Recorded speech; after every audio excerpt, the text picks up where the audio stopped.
झारखंड में चुनाव का त्यौहार आ चुका है। वैसे तो माहौल जो है अब जो है थोड़ी थोड़ी सर्दियां आ गई हैं, लेकिन चुनाव के माहौल ने तापमान बढ़ा दिया है। हमारे साथ अभी मौजूद हैं श्री राजेश महतो जी, जो कि बोकारो विधानसभा के पूर्व विधायक स्वर्गीय अकलूराम महतो जी के सुपुत्र हैं।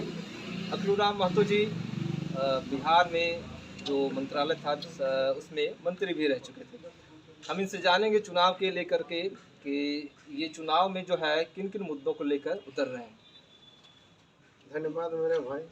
सबसे पहले तो आपका लोकतंत्र 19 के तमाम दर्शकों को बहुत बहुत आभार और शुभकामनाएं देते हैं। आपको भी धन्यवाद देते हैं कि आपने दबे कुचले लोगों का जो आवाज़ को पहुंचाने का हमारे बोकारो वासियों के बीच में जो आपने काम कर रहे हैं, इसके लिए हम आपको बहुत बहुत धन्यवाद देते हैं।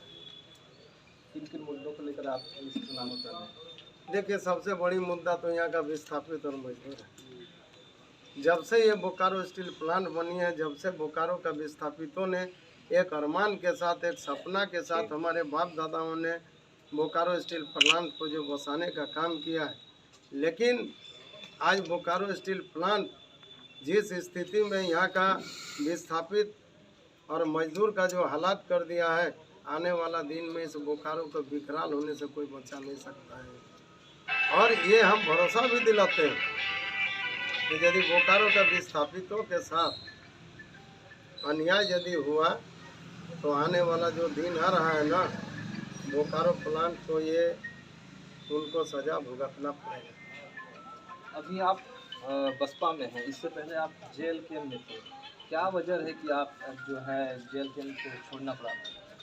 देखिए, एगो चीज़ हम बता दे रहे हैं मेरे भाई, हम लोग एक सिद्धांतिक बाप का बेटा है। मेरे पिता हमेशा से यहाँ के गरीब गुरबाओं का आवाज़ के लिए उन्होंने हमेशा दबे कुचले लोगों को आवाज़ बनने के लिए प्रेरित करते थे। जिन मुद्दों के साथ हमारे हेमंत सोरेन जी जब जेएमएम में 2014 की चुनाव के 19 के चुनाव से पहले उन्होंने बदलाव यात्रा और संघर्ष यात्रा निकालने का काम किए थे, उनका एक ही नारा था कि झारखंड में झारखंडियों को अधिकार दिलाना।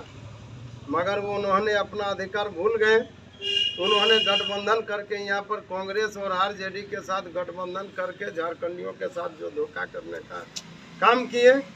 पुनः हमारे जो जयराम महतो जी हैं, उनका भी मुद्दा था कि हम झारखंड का जल जंगल जमीन बचाने का काम करेंगे। मगर आप झारखंड में जितने भी उन्होंने प्रत्याशी दिया है, आप उनको पता कर लीजिए। यदि वो जल जंगल जमीन बचाने वाला होगा तो राजेश महतो राजनीति से संन्यास ले लेंगे। मगर किसी भी कीमत में इस बोकारो के धरती पर नहीं, इस झारखंड के धरती में यदि जल जंगल जमीन बेचने वाले का साथ कभी भी राजेश महतो नहीं रहेगा। चाहे वो जयराम महतो रहे, चाहे वो हेमंत सोरेन रहे, चाहे झारखंड का कोई नेता रहे, कभी समझौता नहीं कर सकते हैं। ये मैं आपको विश्वास के साथ कहता हूँ। क्या लगता है आपको विस्थापितों का विश्वास हासिल कर पाएंगे? निश्चित रूप से करेंगे, क्यों नहीं करेंगे। हम विस्थापित से जानना चाहते हैं। माना जाता है विस्थापित बटे हुए हैं। क्यों बटेंगे? आप बटेंगे तो यहाँ आपका अधिकार कटेगा, ये निश्चित रूप से। इसलिए बंटने की जरूरत नहीं है। विस्थापित का बेटा हम है, हमारा बाप का जमीन गया है, हमारा महुआर मौजा में जमीन गया है। जितने भी प्रत्याशी खड़े होंगे, चाहे वो कांग्रेस और भाजपा जो भी आएंगे, हमारा विस्थापित उससे विस्थापित संगठन मांगे।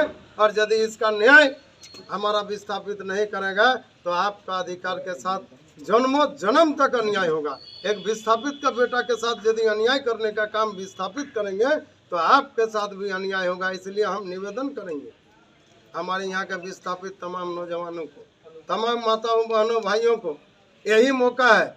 जात और धर्म से उठ जाइए, पार्टी से उठ जाइए और अपना विस्थापित को बेटा को चुनने का काम करिए तो आपका अधिकार मिलेगा। नहीं तो जितनी डिग्रियां हैं ना नौजवानों, ये डिग्री बक्से में रह जाएगा और उम्र खिसक जाएगा। इसलिए इस उम्र को बचाने का यदि जरूरत है तो राजेश महतो को चुनने का काम करो। मैं दावे के साथ कहता हूँ, मेरा ये घमंड नहीं है, मगर मेरे पिता स्वर्गीय अकलूराम महतो ने जितना विस्थापितों को नौकरी दिलाने का काम किए उतना किसी भी यहाँ पर जितने विधायक और सांसद बने हैं किसी ने देने का काम नहीं किया है। यदि ऐसा लोगों को लगता है तो वो सर्वे करके देख ले, एक बार छानबीन करके देख ले जितने सांसद और विधायक बने, और कोई ऐसा सांसद विधायक नहीं बना है अकलूराम महतो छोड़ के जिनका एक ढिस मिलिस बोकारो के धरती में जमीन गया है। तो आपके लिए कौन सोचेगा? अरे आपका दर्द वही जानेगा जो विस्थापित है। हमारा बाप दादा, हमको भी नौकरी चाहिए, हमारे घर में मेरा भाई से लेकर तमाम लोग बेरोजगार हैं, हमको भी दर्द हो रहा है। कल कोई कानून बनेगा यदि बोकारो में विस्थापितों के लिए, तो आप पूरा परिवार विस्थापित है, उसके साथ साथ में हमारे घर का भी परिवार का सुख सुविधा मिलेगा, नियोजन मिलने का काम करेगा। ये हम आपके माध्यम से विस्थापित को एक संदेश दे रहे हैं। इस संदेश को भूले नहीं। हम आपका बेटा है, आपका धरती का बेटा है, आपका विस्थापित का बेटा है। पार्टी और माटी दोनों में आपको पहचानना होगा कि आप पार्टी के साथ जाएंगे कि माटी के साथ जाएंगे। हम भी पार्टी लेके आए, बहुजन समाज पार्टी हमने लेके आया है। एगो बात कह दे रहे हैं, इस हाथी ने इस बोकारो के धरती में ना पंजा चलेगा, ना जात धर्म का खेल चलेगा, ना हम यहाँ कैंची चलने देंगे। हाथी के साथ सबको रोंद के इस बोकारो में फिर से विस्थापित और मजदूर का राज लाएंगे, ये भरोसा और विश्वास दिलाते हैं। इस बोकारो विधानसभा में आप सीधे रूप से किसी जो है अपना मुकाबला मानते हैं, क्योंकि कांग्रेस ने हालांकि अभी तक अपने पत्ते नहीं खोले हैं। हमारा मुकाबला किसी से नहीं है। जो आया है, जो प्रत्याशी ना, उससे मांगिए तो विस्थापित और